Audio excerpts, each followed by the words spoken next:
Saudara-saudariku, Bapak Ibu sekalian, dan Mirza Akhir TV dimanapun Anda berada, Alhamdulillah, hari ini kita kembali diberikan kesempatan oleh Allah Subhanahu wa Ta'ala untuk hidup dan menjalani sebagian dari sisa kehidupan kita. Semoga sisa hidup ini bisa dibimbing oleh Allah Subhanahu wa Ta'ala agar lebih baik daripada hari-hari sebelumnya, dan semoga kita diwafatkan dalam keadaan husnul khatimah. Saya sampaikan ini karena tadi sampai kami tiba di masjid menunaikan salat subuh. Baru tiba di pintu masjid, di antara saudara-saudari kita ada seorang yang Masya Allah istiqamah menunaikan salat 5 waktu di masjid. Subuh ini saat kami tiba persis di depan pintu masjid, beliau dalam keadaan terkena serangan jantung, kemudian tergeletak, dan kita coba bimbing mendapatkan pertolongan yang pertama. Namun Allah lebih sayang kepada dirinya untuk segera kembali, dan saat sebelum kami berangkat kemari sudah diumumkan bahwa beliau telah meninggal menghadap pada Allah Subhanahu wa Ta'ala. Maka Masya Allah, wafat seperti ini sangat tidak mudah untuk mendapatinya. Bahkan belum tentu seorang ustadz, alim, kiai, habib bisa mendapati hal yang demikian. Diwafatkan di rumah Allah dalam keadaan yang terbaik saat akan menunaikan salat subuh, dan salat ini adalah di antara waktunya yang langsung disaksikan oleh Allah dan seluruh malaikat siang dan malam. Tersebut dalam Quran surah ke-17 Al-Isra ayat ke-78. Tadi antum sudah bacakan, saya dengar dari luar Asy-Syu'ara tadi sampai ayat ke-80. Di Quran surah ke-17 ayat 78, Allah kemudian menerangkan waktu-waktu salat dan mengistimewakan waktu subuh. Semua salat penting, dari mulai subuh, zuhur, asar, maghrib, isya, itu penting, bahkan mesti dijaga, jangan sampai telat kata Allah. Hafizu 'alas salawati was salatil wusta wa qumu lillahi qanitin. Quran surah kedua Al-Baqarah ayat 238. Hafizu 'alas salawat, ayo jaga waktu-waktu salat, jangan tertinggal, jangan terlambat kata Allah. Jangan terlambat, jaga, tunaikan tepat pada waktunya. Kalau Bapak Ibu terfikir misalnya untuk terlambat, rasakan saja, mungkin itu panggilan yang terakhir kita menunaikan salat. Adzan itu kan panggilan, yang panggil Allah lewat suara muadzin. Doni dipanggil Allah. Kalau kita pahami dipanggil Allah, itu kan waktu untuk kembali. Boleh jadi saat sholat itulah waktu kita kembali menghadap Allah Subhanahu wa Ta'ala, bagian akhir dalam kehidupan kita. Makanya sering disampaikan riwayat dari para ulama, ketika imam menghadap ke makmum untuk mengingatkan khusyuk dalam sholat, maka mereka katakan, sallu salatan muwadda', ayo sholat dan rasakan mungkin ini solat perpisahan, solat terakhir kita yang kita tunaikan. Rumus ini diambil di Quran surah kedua Al-Baqarah ayat ke-45 sampai 46. Di ayat 45 Allah memberikan gambaran orang khusyuk. Ya, wasta'inu bis sabri was salah wa innaha lakabiratun illa 'alal khashi'in. Kalau Anda punya masalah dalam hidup kata Allah, jangan mengeluh. Ayo minta solusi kepada Allah. Pertama, terima dengan sabar. Menerima dengan sabar memberikan ketentraman pada jiwa. Minimal jiwa tenang dulu walaupun solusi belum datang. Jiwa yang gelisah hanya akan menghadirkan keresahan dan sikap yang tidak penting, sehingga melahirkan hal-hal yang tidak kondusif. Nah, kata Quran, sabar dulu, terima. Ini ujian. Tidak mungkin Allah menguji seseorang yang tidak sanggup menerimanya. Kaidahnya mengatakan, la yukallifullahu nafsan illa wus'aha. Allah hanya akan menguji seorang hamba kalau dia sanggup menerimanya. Kalau Anda sekarang bawa masalah yang sangat besar, itu hanya Anda yang sanggup, yang lain tidak. Makanya Anda yang diuji, bukan orang lain. Terima dengan sabar, ada pahala di dalamnya. Bukankah Anda ingin dekat dengan Allah? Dekat dengan Allah itu kuncinya kesabaran. Karena itu Allah firmankan, innallaha ma'as sabirin. Quran surah kedua ayat 153. Sabar itu adalah kalimat pembuka ucapan selamat dari malaikat ketika menyambut para ahli surga. Bukankah Anda ingin masuk surga? Maka di Quran surah ke-13 ayat ke-24, malaikat disebutkan dalam Quran menyambut ahli surga pertama kali dengan kalimat sabar. Salamun alaikum bima sabartum fa ni'ma uqbad dar. Selamat ya, Anda sabar saat di dunia. Sabar. Dengan sabar ini Anda bisa masuk surga. Silahkan nikmati tempat yang belum pernah Anda nikmati dan rasakan sebelumnya. Sabar. Dan sabar itu selalu bersanding dengan ujian. Quran surah kedua Al-Baqarah ayat 155. Ya, walanabluwannakum bisyai'in minal khauf wal ju' wa naqsin minal amwal wal anfus wath thamarat wa basyiris sabirin. Setiap yang hidup akan kami uji dengan berbagai persoalan kehidupan. Bukan untuk membebani, kata Allah, tapi meningkatkan kualitas kehidupan. Sebab seorang yang tidak diuji tidak akan ketahuan peningkatan kualitas hidupnya. Anak SD yang tidak ujian, sulit bagaimana mengukur kapasitas ilmunya untuk layak masuk SMP. Anak SMP yang tidak ikut ujian, sulit diukur apakah kualitas keilmuannya bisa enggak masuk dia ke SMA. Demikian dalam hidup, ketika kita diuji, hakikatnya Allah ingin meningkatkan kualitas kehidupan, bukan ingin membebani hidup kita menjadi banyak dengan persoalan. Ada yang gelisah, kata Quran. Ada yang kemudian berkurang harta benda. Ada yang makanannya kemudian belum didapati. Ada yang sakit sampai dengan wafat. Ada yang proyeknya mungkin diambil oleh orang lain. Tapi kata Allah, berbahagialah ketika anda diuji dengan itu semua. Hal yang anda lakukan pertama kali adalah sabar. Wabasyiris sabirin, sabar. Tapi yang paling menarik, sabar itu tidak mudah. Tapi ada yang lebih susah dibandingkan dengan sabar, yaitu khusyuk. Khusyuk. Karena itu ketika Allah menyandingkan sabar dengan khusyuk, wasta'inu bis-sabri was-salah. Jika anda punya masalah, terima dulu dengan sabar, minta tolong lewat salat. Tapi salat tidak mudah, illa 'alal khashi'in, kecuali bagi orang khusyuk. Khusyuk lebih sulit dibandingkan dengan sabar. Ketika Allah sandingkan antara sabar dengan khusyuk dalam salat, maka kata gantinya hanya menunjuk kepada salat. Wa innaha, bukan wa innahu. Ha, dhamirnya muannats. Salat ujungnya tak marbutah, menunjuk pada muannats. Maka kata Allah, menunaikan salat dengan khusyuk itu lebih sulit dibandingkan sabar, sekedar sabar menerima ujian. Kenapa? Dalam sabar kita masih bisa mengingat sesuatu yang ingin kita ingat.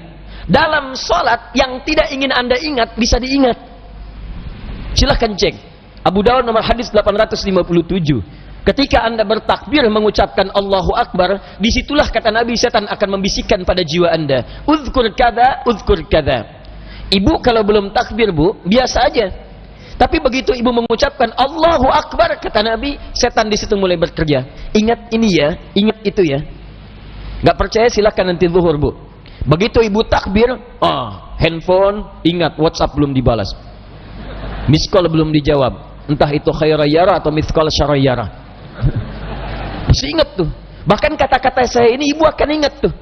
Begitu ibu takbir, mulai bekerja. Ingat ya, kata Ustaz Adi, setan akan bisikin tuh. Itu setan, bu, bukan saya. Muncul dia. Ya, hatta la yash'ural musalli kam rak'atan yusalli. Sampai-sampai orang salat, kata Nabi nih, kalau Nabi bicara pasti akan terbukti. Sampai-sampai orang salat ada yang tidak sadar berapa rakaat sedang menunaikan salatnya. Oh. Muncul. Nah, kalau anda ingin khusyuk bagaimana caranya? Ayat 46 yang mengatakan, ini poin kita. Alladzina yadhunnuna annahum mulaqu rabbihim wa annahum ilaihi raji'un. Alladzina yadhunnuna annahum mulaqu rabbihim. Orang salat yang khusyuk itu sudah ketahuan, kata Quran, dari persiapannya. Dia bersiap untuk menjumpai Rabbnya. Tuh. Dia sudah punya persiapan menjumpai Rabbnya, Allah yang merawat dia, mengampuni dosanya, menyembuhkan dia saat sakit, memberikan kecukupannya, memaafkan salahnya, mengampuni dosanya, memberikan segala yang dibutuhkan.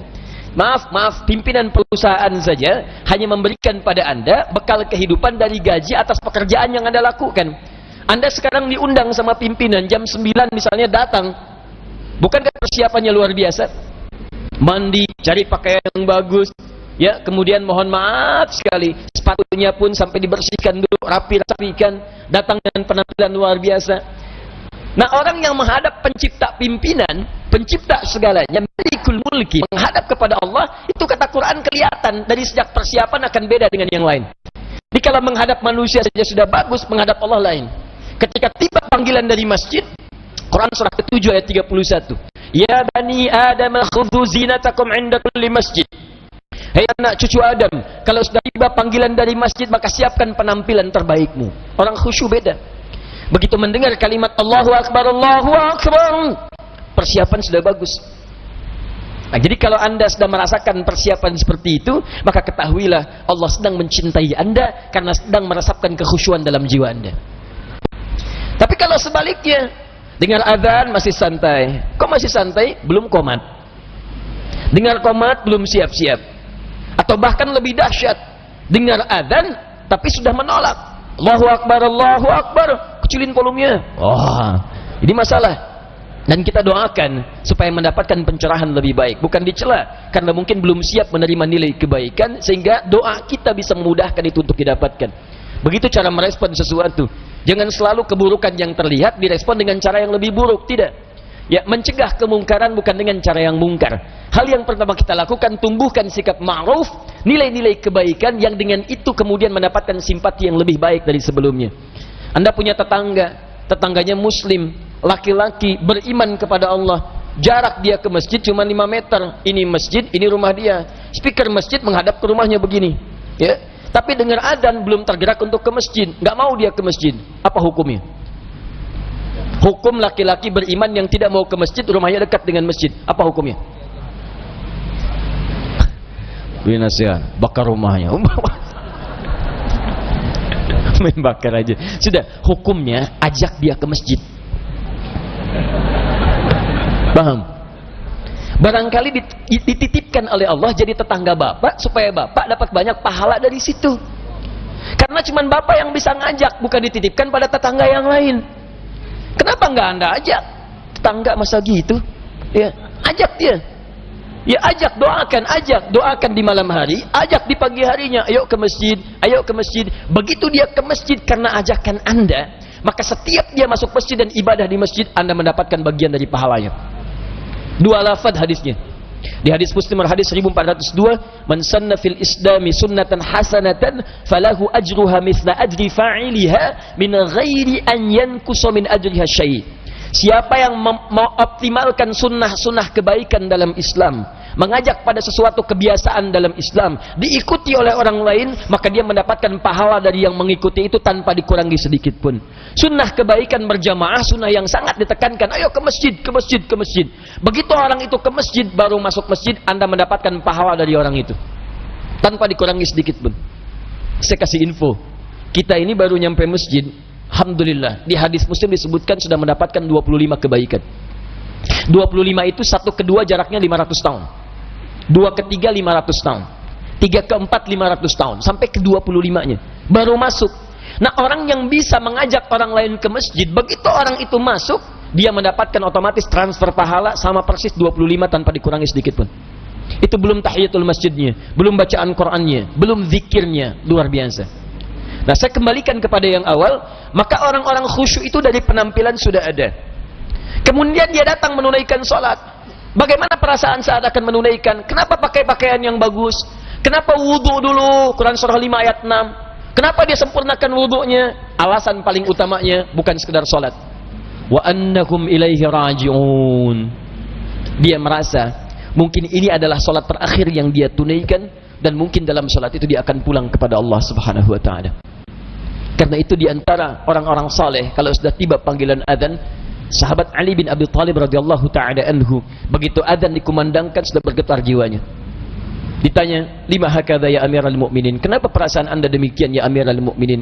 Kata beliau, tibalah panggilan yang kalaupun terdengar oleh gunung dan yang lainnya mereka akan bergetar karena takut kepada Allah, khawatir tidak bisa menyempurnakan perintahnya. Lalu orang yang zalim ini, yang fakir ini mendengar kalimat itu, maka kuranglah rasanya kepercayaan kalau tidak bergetar mendengar kalimat ini, karena takut saat menunaikan salat tidak sempurna seperti diinginkan oleh Allah Subhanahu wa ta'ala.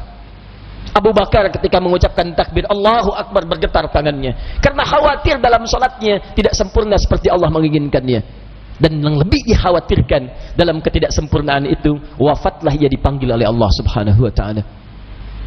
Saudara kami tadi, seorang lelaki usia 65 tahun datang ke masjid dengan kebiasaannya, dan benar kata Nabi, seorang akan diwafatkan berdasarkan kebiasaannya. Maka datang dia ke masjid menunaikan salat subuh, didapati kemudian terjatuh, itu wasilah saja, dan dia berpulang dengan panggilan yang sangat indah. Ya ayyatuhan nafsul mutmainnah, irji'i ila rabbiki radiyatan maradiyah, fadkhuli fi ibadi wadkhuli jannati. Saya tidak tahu kita akan wafat dalam keadaan seperti apa, tapi ingat pesan saya, biasakan yang baik-baik, Karena dengan itu kita akan diwafatkan. Kalau terfikir Anda berbuat maksiat, maka tolong ingat, saat mengerjakan itu mungkin Anda akan wafat. Duhai Anda yang sedang sibuk di kantor, kalau ada yang menyodorkan proyek yang tidak jelas, tolong bayangkan saat Anda tanda tangan Anda diwafatkan oleh Allah Subhanahu wa taala. Duhai para ibu yang sedang menikmati acara yang tidak baik dalam televisi misalnya, coba bayangkan ketika itu ditonton, ibu akan diwafatkan oleh Allah Subhanahu wa taala. Maka insyaallah kita selalu akan terjaga dalam kemuliaan dan wafat dalam keadaan husnul khatimah insyaallah. Maafkan saya, dan kita mulai pertemuan hari ini sesuai dengan tema yang telah antum sampaikan, kewajiban-kewajiban dalam Islam sesuai dengan petunjuk Allah Subhanahu wa taala. Bapak Ibu sekalian, pertama kita mesti bersyukur pada Allah bahwa kita diciptakan sebagai manusia, bukan sebagai yang lain. Karena manusia satu-satunya makhluk yang disebutkan dalam Al-Quran tercipta dengan sempurna dan mulia pada seluruh aspek penciptaannya. Fisiknya sempurna, Quran surah ke-95 ayat ke-4. Pengetahuannya sempurna, Quran surah kedua ayat 31 sejak manusia pertama. Bahkan sikapnya, akhlaknya sempurna, Quran surah ke-17 ayat ke-70. Berbahagia kita bahwa seluruh unsur penciptaan diri kita itu disebut oleh Quran seluruhnya sempurna, terbaik dan mulia.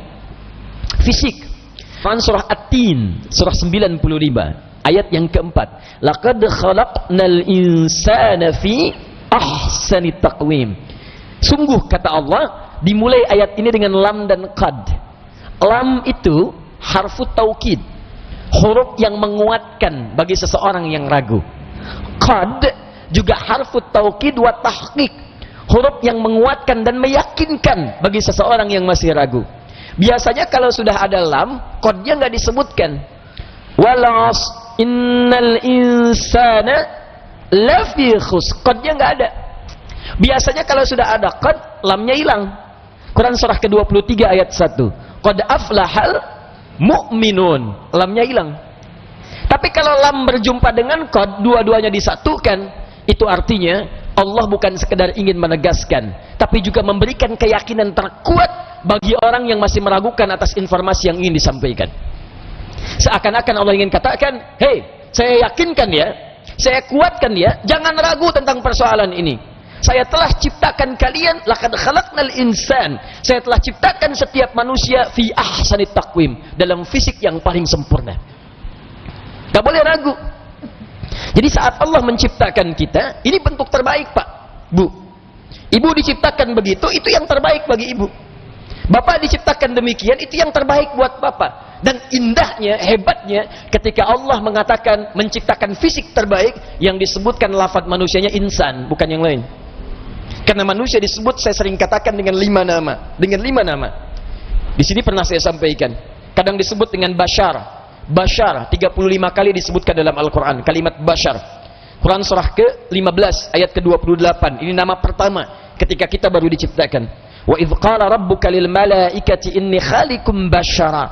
Lalu Anda baca dalam setiap Jumat di surah Al-Kahf ayat yang 110 itu, qul innama ana basyarum mithlukum. Bashar, ya, makhluk manusia yang punya dua sifat berlawanan antara takwa dengan nafsunya, yang punya penampilan yang indah, kulitnya beda dengan makhluk-makhluk yang lainnya. Bashar.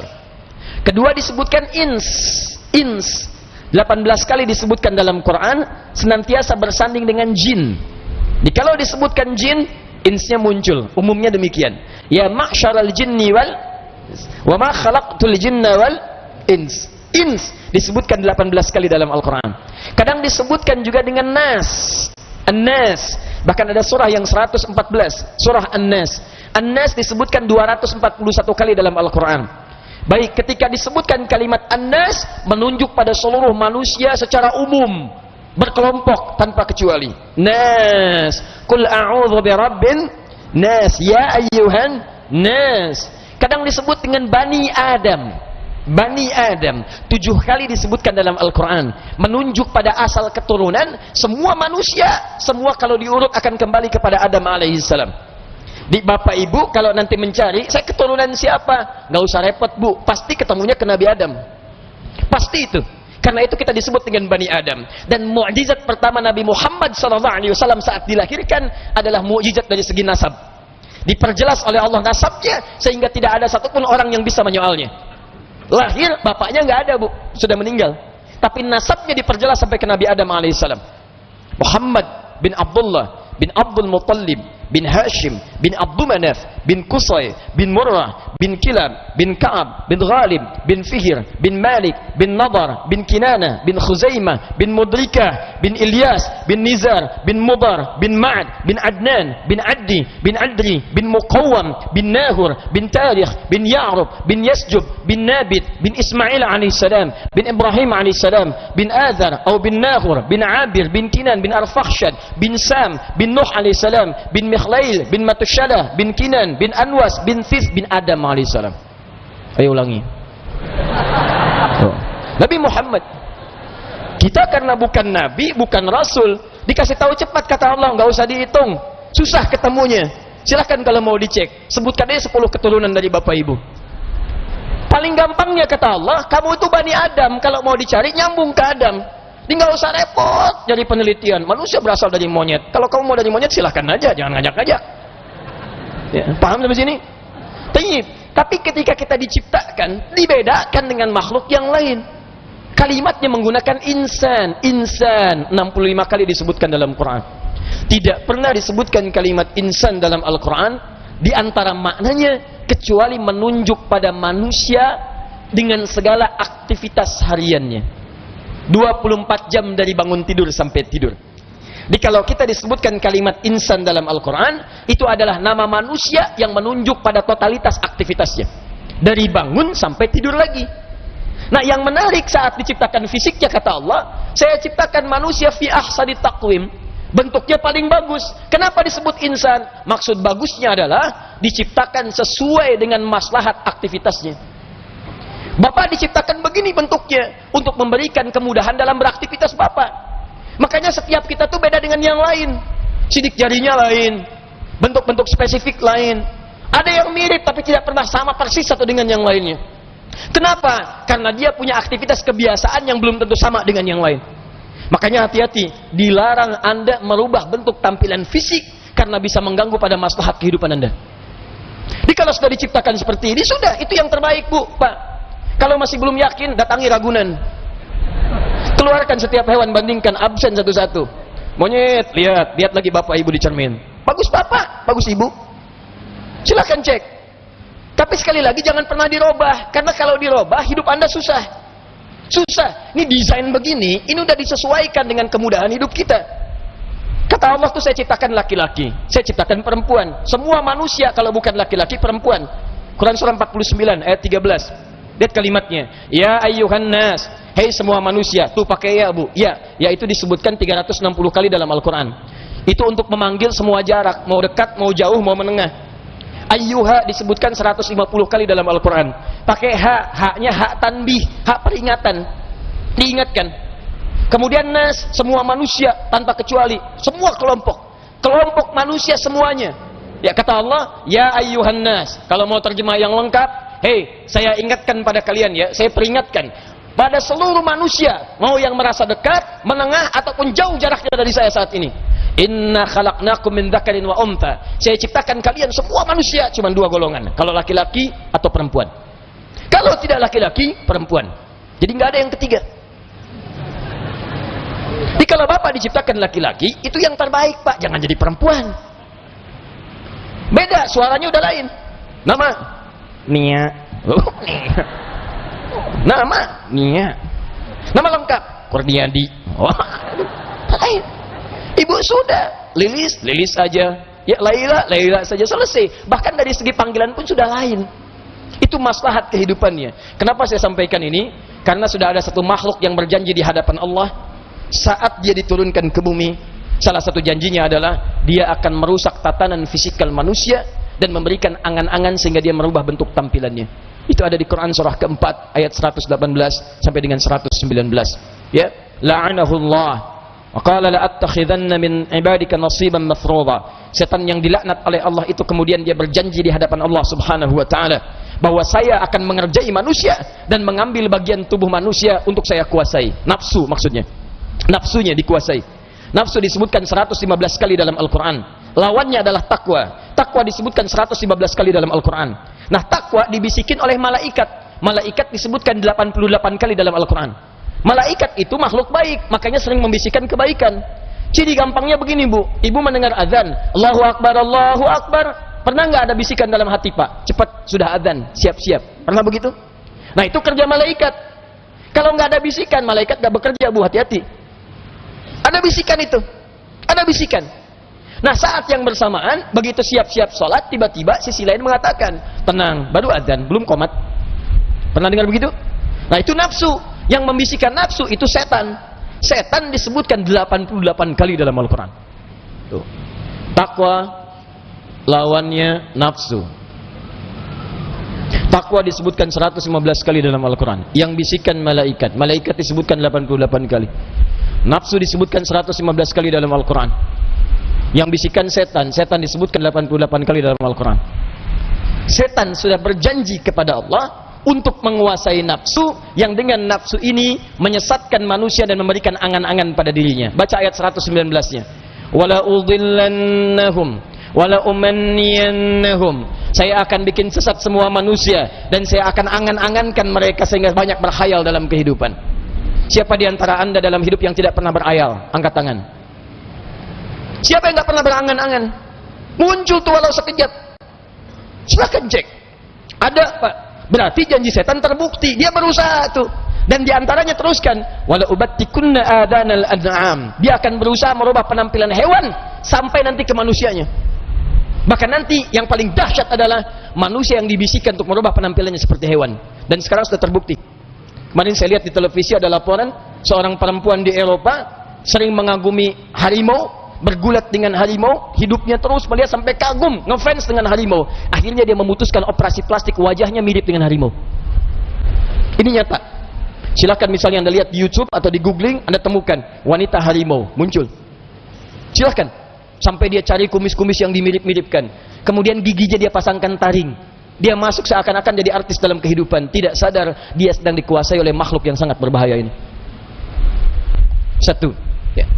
Ini kita belum mulai, ini kita masih mukaddimah. Ya, saya ingin kita paham betul dasar pemikirannya. Ya. Sampai jam berapa kita, Pak? 9 ya, baik. Silakan mau jam 11, saya jam 9 pulang, Bu. Teruskan. Saya ingin sadar dulu bahwa kita ini sebelum bicara kewajiban, sebelum diwajibkan oleh Allah, kita harus mengerti dulu bahwa kita ini makhluk sempurna. Paham sampai sini? Nah, nanti saya akan bicara kewajiban apa terkait dengan fisik kita sehingga kita itu bisa menjaga kesempurnaan sampai kembali kepada Allah Subhanahu wa taala. Itu yang saya maksudkan. Baik. Saya sambungkan saja supaya nanti sesuai dengan judul yang disampaikan. Jadi kewajiban pertama yang datang dari Allah Subhanahu wa taala pada setiap manusia sebelum berbicara tentang kewajiban ibadah, sebelum bicara tentang wajib salat, wajib puasa, wajib zakat, maka kewajiban pertama dalam Islam yang berlaku bagi setiap insan adalah menjaga tampilan kemanusiaannya dengan sempurna hingga ia kembali kepada Allah Subhanahu wa taala. Kewajiban ini bentuknya adalah dua. Satu, tidak merubah yang sudah fitrah.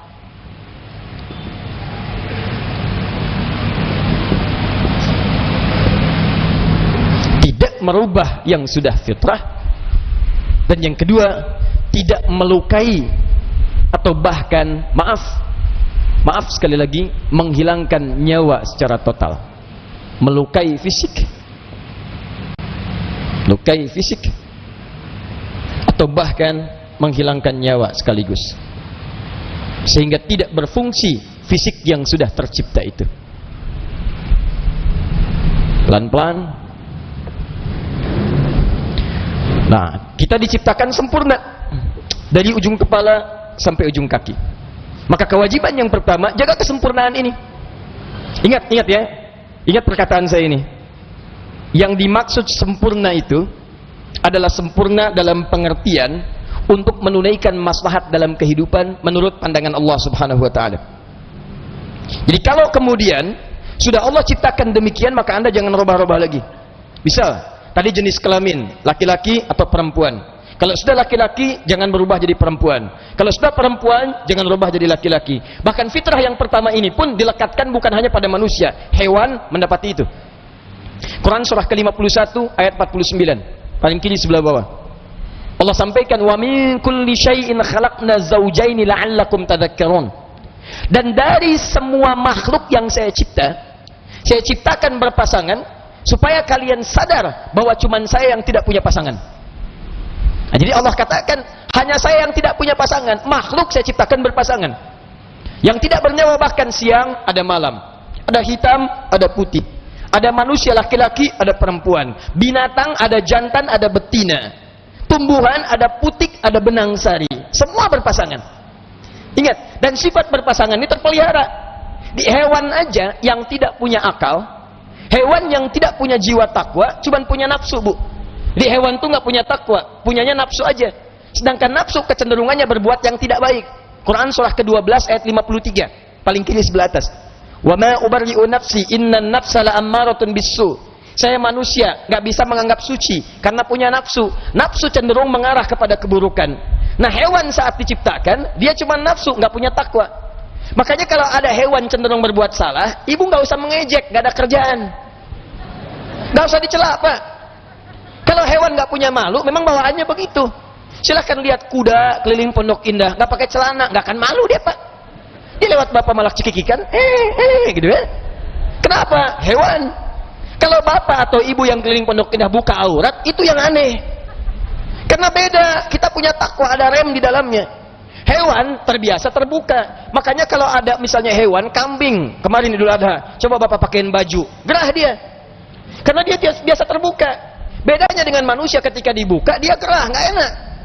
Saya kasih tahu dari sekarang deh, jangan ikutan lomba-lomba buka busana, karena Anda akan kalah sama hewan. Jangan bersaing, nggak akan menang. Beda sifatnya. Dia ada sifat nafsu, ada sifat takwa, kecenderungannya berbeda. Di sifat pertama kalau sudah diberikan, jangan coba-coba dirubah. Ingat, itu yang paling maslahat. Maaf Bu ya, maaf tuh. Operasi plastik, Pak. Nggak usah. Sudah wajah dari kulit, ganti pakai plastik. Itu yang paling bagus. Kecuali nanti aspek-aspek yang disebut dengan madarat atau darurat yang menghadirkan maslahat. Kejadian-kejadian tertentu yang sifatnya sesungguhnya ingin memberikan maslahat lebih baik. Misal, ada kejadian insiden, kemudian kecelakaan, ya.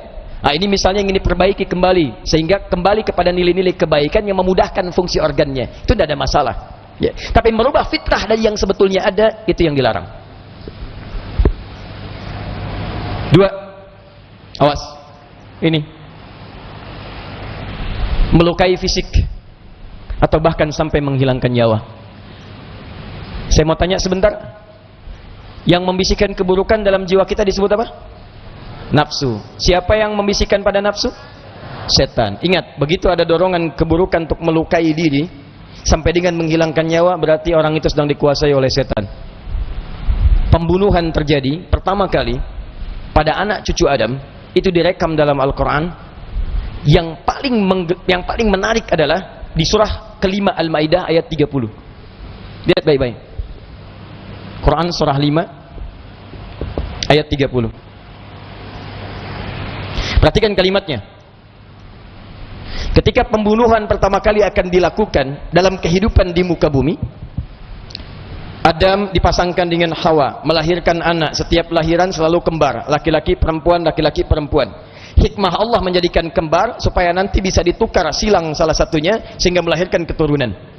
Begitu ingin dipasangkan secara silang, datang setan membisikkan pada satu pasangan, jangan, pasangan kamu lebih bagus, lebih cantik, jangan mau ditukar. Maka terjadi seperti itu, kemudian diadukan pada bapaknya. Apa yang dikerjakan pertama kali oleh ayahnya? Dia memohon petunjuk kepada Allah Subhanahu wa taala. Ini adab dalam Al-Quran. Kalau bapak ibu sedang punya masalah, jangan mengeluh. Hal pertama yang dilakukan, minta petunjuk kepada Allah. Maka diberikan petunjuk untuk berkurban. Ayat 27-nya. Lihat ayat 27-nya. Watslu alaihim naba abnai Adam bil haqqi idh qarraba qurbanan fatuqabbala min ahadihima wa lam yutaqabbal min al-akhar qala la aqtulannak. Ingat adab kedua. Saya berikan bonus sedikit ya. Kalau sedang punya masalah, kata Quran jangan mengeluh, terima dengan sabar, hal pertama yang dilakukan adalah bermunajat kepada Allah, berdoa. Ya Allah, Engkau tidak titipkan masalah ini kepada saya kecuali Engkau meyakininya kepada saya bahwa saya mampu menjalaninya. Maka mohon ya Allah, kuatkan saya dalam menjalani ujian ini. Luluskan saya ya Allah, dan berikan rahmat dan pahala yang mengantarkan ke surga dari ujian ini. Begitu Anda sampaikan setelah itu, yang pertama dikerjakan setelah berdoa adalah kurban. Kurban. Nah, kurban ini banyak dipahami hal yang kurang tepat di masyarakat. Kalau disebutkan kurban, bayangannya potong sapi, kan? Bayangannya kemudian potong kambing. Hanya pada kurban yang terbatas pada saat Idul Adha. Padahal kalimat kurban yang disebutkan dalam Al-Quran pertama kali tidak terbatas pada Idul Adha. Kurban pertama disebutkan dengan kurban dari kata koruba. Sifatnya disebut dengan korib. Superlatifnya disebut dengan kurban. Koruba artinya dekat. Sifat kedekatannya disebut dengan korib. Kalau Anda mengamalkan sesuatu untuk lebih dekat dengan objek yang ingin didekati, terus kerjakan lagi, maka bentuknya dirubah jadi superlatif, namanya kurban. Allah berikan rumus di Quran surah kelima Al-Ma'idah ayat 27. Kalau Anda sedang punya masalah setelah bermunajat, maka teruslah mendekat kepada Allah. Kurban artinya melakukan amalan-amalan yang mendekatkan diri kepada Allah Subhanahu wa taala. Kerjakan. Yang punya solusi siapa? Yang punya rezeki siapa? Yang punya kesehatan siapa? Nah, adabnya, kalau Anda merasakan itu semua, kalau sedang punya persoalan dari itu yang disebutkan, cepat dekati pemiliknya. Anda punya masalah di handphone, Anda dekati pemilik handphone. Anda punya masalah di televisi, Anda dekati tukang TV. Anda punya masalah di mobil, Anda datang ke bengkel. Anda punya masalah di diri Anda dekati yang menciptakan Anda. Ayo dekati Allah lewat sholat, dekati lewat puasa, dekati lewat bacaan Al-Quran. Begitu Anda mendekati Allah, maka Allah akan berikan solusi dalam kehidupan Anda. Itu yang dimaksudkan. Minimal setahun sekali kita diminta mendekat kepada Allah. Salah satunya lewat ritual kurban yang di Idul Adha itu. Nah, cuma celakanya, setelah diberikan solusi oleh Allah, nih silahkan berkorban. Yang paling bagus korbannya, kedekatannya kepadaku, aku akan berikan pilihan kepadanya. Yang satu berkorban dengan yang terbaik, dia ambil domba yang paling bagus, yang dia ternak itu. Yang satu lagi dia berkebun sayuran, dia ambil yang paling jelek. Allah kan gak butuh dengan sayuran saya, ngapain saya kasih yang bagus-bagus? Maka diberikan yang jelek oleh orang ini, maka yang dipilih oleh Allah fatuqubila min ahadihima, yang bagus yang diterima. Allah gak butuh pada dombanya. Yang Allah ingin lihat kesungguhan dia dalam mendekat kepada Allah. Allah gak butuh dengan sujud Anda, Pak, dengan ruku Anda, Bu. Tapi yang ingin dilihat kesungguhan ibu untuk mendekat kepada Allah. Makanya kalau sedang punya masalah, datangi Allah dengan penampilan yang terbaik. Bukan cuma dengan datang pakaian seadanya, pakaian seadanya, keadaan seadanya. Datangi dengan yang terbaik, karena kesungguhan itu yang dilihat. Makanya saya katakan pada Anda, begitu selesai mengerjakan ibadah untuk mendekat kepada Allah, segera berdoa. Segera berdoa, karena doa yang dikerjakan pasca ibadah, peluang dikabulkannya lebih besar. Ibu kenal Nabi Zakaria? Hanya di Pondok Indah ada ibu yang kenal dengan Nabi Zakaria. Siapa sebetulnya ibu hidup sampai sekarang? Coba Pak, ya, saya kasih satu lagi rahasia besar. Kalau pendekatan kita kepada Allah itu besar, jangankan pasca ibadah, saat ibadah berlangsung pun Anda meminta, seketika bisa dikabulkan. Jangankan permintaan biasa, Bu, yang mustahil pun itu bisa diberikan. Yang mustahil menurut manusia kalau Anda membutuhkannya.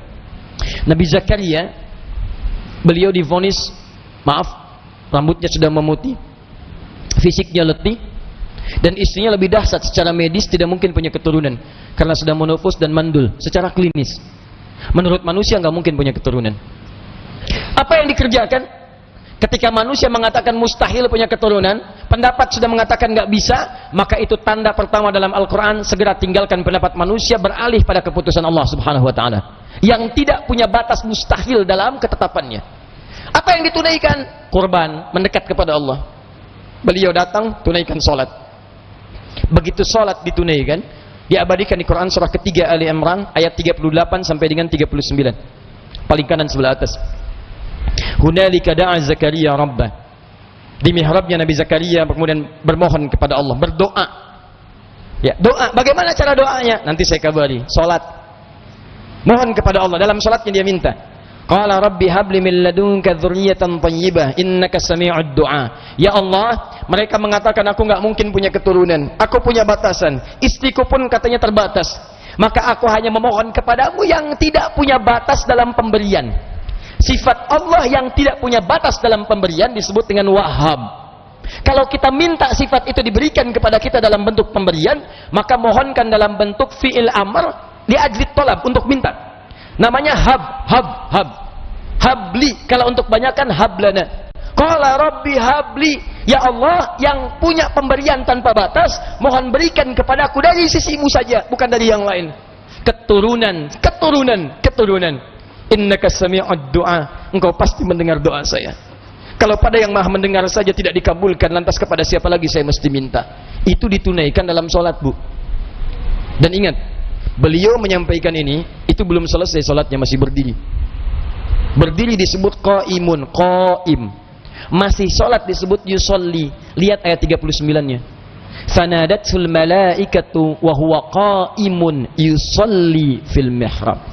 Tiba-tiba turun malaikat, sedangkan beliau belum tuntas sholatnya, masih berdiri dalam sholatnya. Turun jawaban, annallaha yubashshiruka bi Yahya.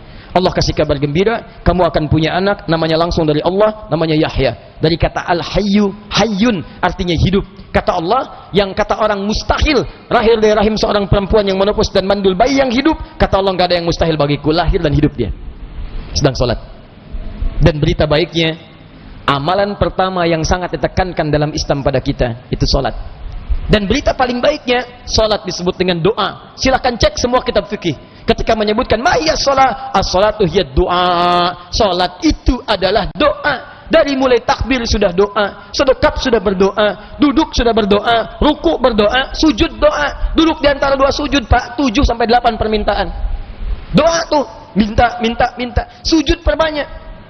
Makanya kalau Anda sedang punya masalah, makanya diarahkan oleh Quran, ayo salat. Jangan tinggalin sholat. Hayya 'alas shalah, yuk sholat. Anda tanya, kenapa kami mesti sholat? Hayya 'alal falah. Mungkin kau belum bahagia, ayo sholat, saya berikan kebahagiaan. Engkau belum sukses, saya berikan kesuksesan. Itu hikmahnya. Nah, singkatnya, dua anak Adam tadi kemudian mendekat kepada Allah. Satu serius diterima, yang satu tidak serius tidak diterima. Ketika kemudian diterima itulah dipasangkan secara silang. Apa yang terjadi? Setan masuk lewat nafsu, lewat ini. Dari mana tahunya? Ayat 30-nya. Fatawwa'at lahu nafsuhu. Fatawwa'at lahu nafsuhu. Maka dikuasailah kemudian nafsu itu oleh setan dan diikutilah bisikan-bisikan nafsunya itu. Apa yang terjadi setelah itu? Maka dia bunuh saudaranya. Ingat, pembunuhan pertama terjadi dalam kehidupan, salah satunya adalah mengikuti dorongan nafsu akibat godaan-godaan setan. Jika ada seseorang membunuh kemudian orang lain, maka mohon maaf, ini telah menyalahi fitrah dalam kehidupannya, karena menghilangkan nyawa yang menghentikan semua fisik yang sempurna yang telah diciptakan oleh Allah Subhanahu wa taala. Karena itulah kemudian, mohon maaf, izin sekali lagi, pembunuhan dimasukkan dalam salah satu dosa besar yang resikonya juga tidak mudah. Tidak mudah. Saya berikan sekarang peringatan yang sangat keras pada siapapun, termasuk yang terfikir untuk menghilangkan nyawa orang lain. Sebelum ini dieksekusi mengikuti godaan setan, coba fikirkan dulu resiko-resiko yang akan dihadapi.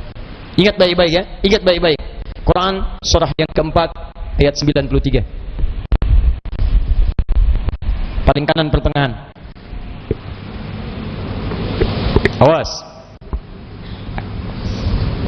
Wa may yaqtul mu'mina muta'ammidan.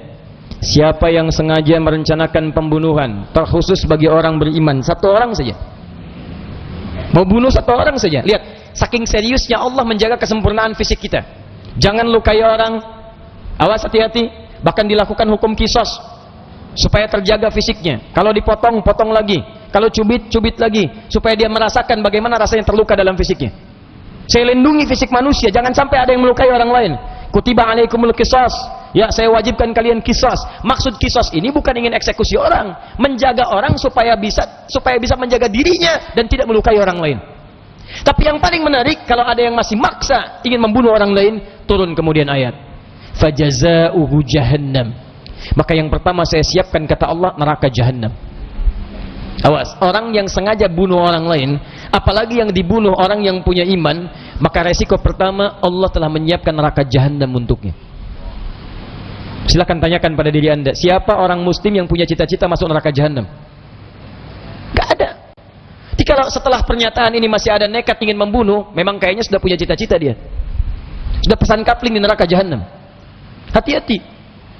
Awas kalau ada ajaran-ajaran, ikut pengajian, ikut macam-macam, kemudian ajakannya tiba-tiba mengarah kepada luka fisik atau menghilangkan nyawa orang lain dengan ketentuan yang tidak dibenarkan dalam syariat, bukan syariat jihad, nggak ada ketentuan yang berlaku dalam Quran untuk yang diperlakukan itu, keluar dari ketentuan Al-Quran, bukan dari petunjuk sunnah, maka hindari, sesungguhnya itu setan sedang menguasai. Ingat baik-baik. Saya sering ungkapkan kalimat ini waktu kejadian bom Tamrin tuh. Saya di Lampung. Muncul pertanyaan, Ustaz, apakah bom di jalan Tamrin itu termasuk jihad fisabilillah? Saya bilang, Pak, sependek pengetahuan saya, jihad fisabilillah itu jihad di jalan Allah, Pak, bukan di jalan Tamrin. Lain, Pak. Kaidahnya begini. Paham seperti ini ya? Pak, jadi mustahil ada orang meledakkan di tempat orang yang terbuka. Ya, bukan di medan perang, bukan dalam suasana ribat. Ada bom panci, ada bom kulkas, ada bom ini, bom itu dan sebagainya. Jadi kalau dia orang beriman, benar imannya, mustahil melukai orang lain sampai menghilangkan nyawa orang. Karena taruhannya dahsyat, ini nggak mudah ini. Ya. Wa ghadiballahu alaihi, belum selesai. Pak, Bu, saya ilustrasikan ya. Nerakanya tadi neraka apa? Tahu Ibu? Nggak usah tahu lah. Usah tahu. Nih saya ilustrasikan. Neraka biasa aja, yang bukan jahanam. Neraka biasa nih, yang bukan jahanam. Quran surah 4 ayat 56, paling kanan sebelah atas. Innalladzina kafaru biayatina, orang-orang yang sulit mendengarkan arahan-arahan kami, ingkar pada petunjuk-petunjuk kami. Tolong garis bawahi, di Quran itu terjemahan kafir di mushaf itu mesti hati-hati karena ada 3 ungkapan. Ada kafar, ada kafir, ada kufar, itu beda. Kafar, kafir, kafir dan kufar. 1 kafar, 2 kafir, 3 kufar. Kafar jamaknya kafaru, bentuk jamaknya kafaru. Kafir bentuk jamaknya kafirun atau kafirin. Kufar ini sudah jamak tersendiri. Kalau ada kata kafar jamaknya kafaru, awas, itu tidak spesifik menunjuk yang bukan muslim, tapi juga bisa mengarah kepada yang mengaku Islam tapi perilakunya menyimpang dari ketentuan Islam. Bisa juga menunjuk kepada orang yang mengaku muslim tapi perilakunya jauh dari nilai-nilai Islam. Misal, ngaku Islam, beriman pada Allah, diminta sholat. Ya, ciri orang Islam itu adalah sholat. Karena di antara rukun Islam sholat. Ya, hadis riwayat Muslim, nomor hadis yang ke-8. Ketika Nabi SAW kemudian ditanya oleh malaikat Jibril, mal Islam, apa itu Islam? Dijawab oleh Nabi, anta syahada an la ilaha illallah wa anna Muhammadar Rasulullah. Baca syahadat dulu. Setelah syahadat, kewajiban pertamanya wa tuqimas shalat, tunaikan salat. Salat. Nah sekarang, setiap orang Islam kata Quran mesti salat. Kata hadis mesti salat. Ada orang Islam diajak salat, dia menolak salat. Ada orang Islam enggak mau salat? Halo?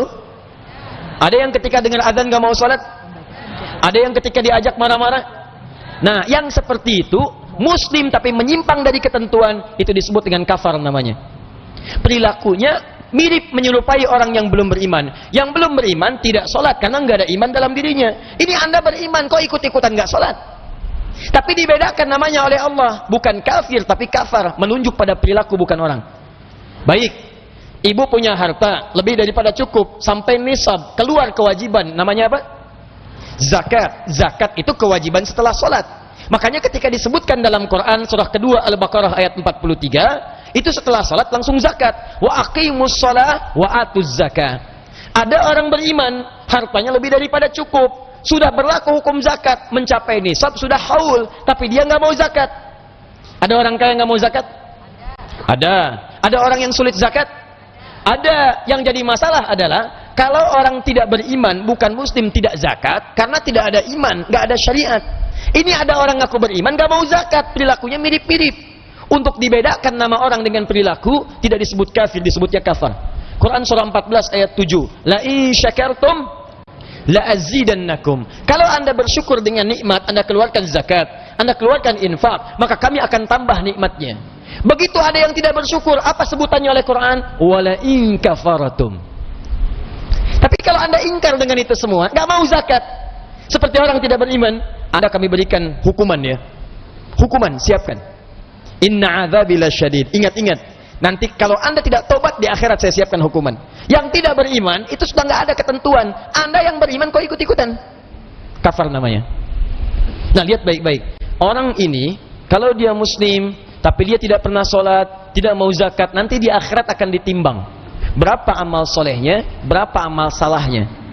Kalau amal solehnya 49 misalnya 0,99%, amal salahnya 50,0001%, masih banyak salahnya, maka dia akan dimasukkan ke dalam neraka dulu untuk membebaskan dari kesalahan-kesalahan tadi, baru kemudian masuk ke surga.